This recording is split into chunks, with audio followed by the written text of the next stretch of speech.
These men and their sons and their sons' sons would work on that building. It would continue until it was finished. Under such conditions, these builders, some coming from countries that did not even speak the language of the land in which they were to work, did not mingle with citizens, did not move into the community or the town. They built their own city, a comparatively permanent one.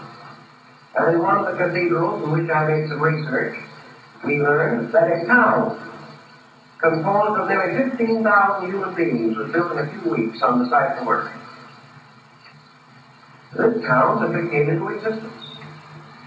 And it was all made up of workmen, craftsmen, who recognized each other by certain secret signs, who had their master's marks, and who were known to be qualified for various works. There were apprentices, and there were craftsmen, and there were masters of the work. As soon as this community came into existence, it built homes for those who were to work there. In the midst of this great community, they built their community houses. And they then sent to the nearby town where the work was to be done, communicated with the architects and the financing committee, and demanded their proper share, their proper token.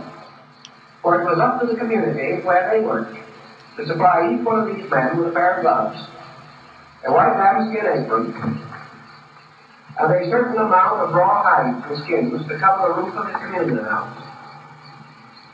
As soon as this had been properly taken care of, this community, created by these workmen, held a session, elected its own officers, created its own mayor, or in this case, master of the work, his assistants, to prepare the work of the day and to lay out the program for all of the other work. These men and their community lived completely apart from the rest of the country in which they lived. And as the records of the time shows, they did not even follow in the religion of the community. These people had their own religion.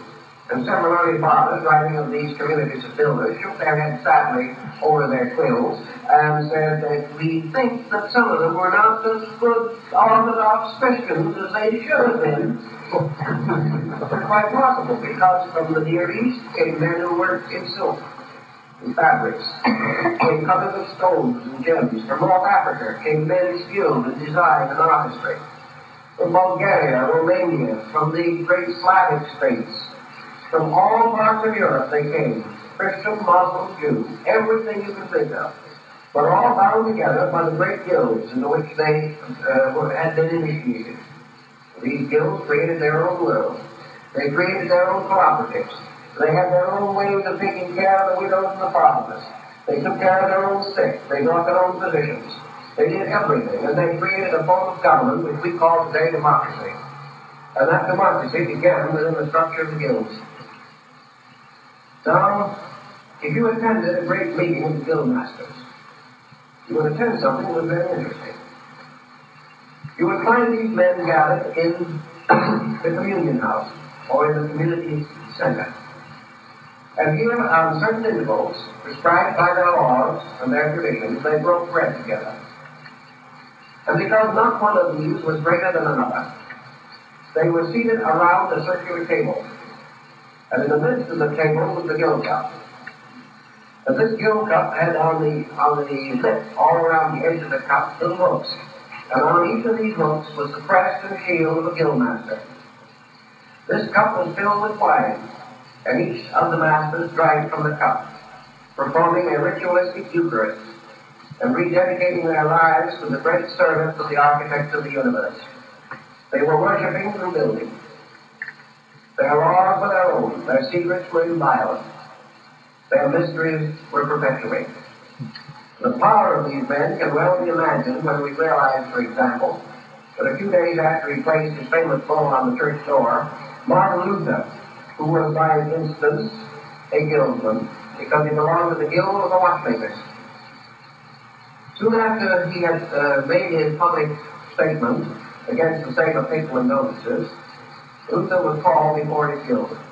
And here in solemn assembly, he was placed under the protection of the guilds and given a medal, which must always wear, and which he should show in time of emergency.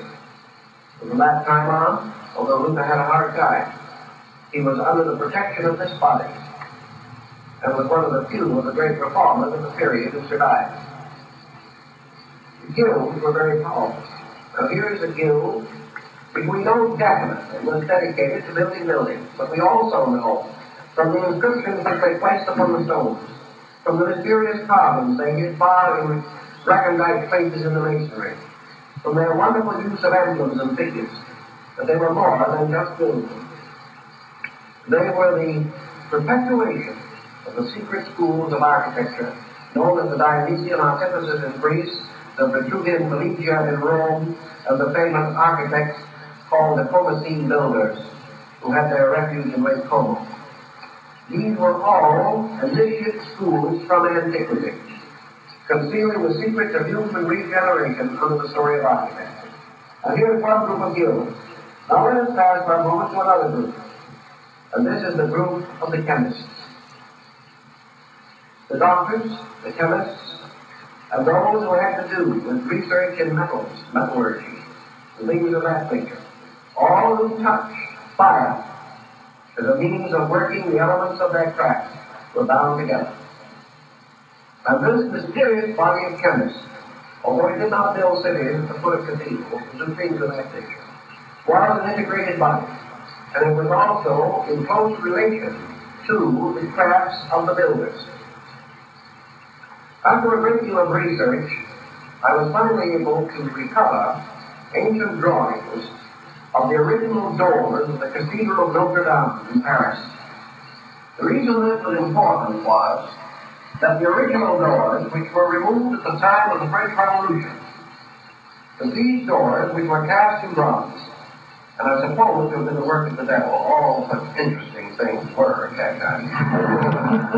One of these doors was the complete formula of alchemical transmutation. The doors were maps of hermetic symbols. Now these doors could not have been placed there by the chemists, unless these chemists had also been in very intimate association with the cathedral builders.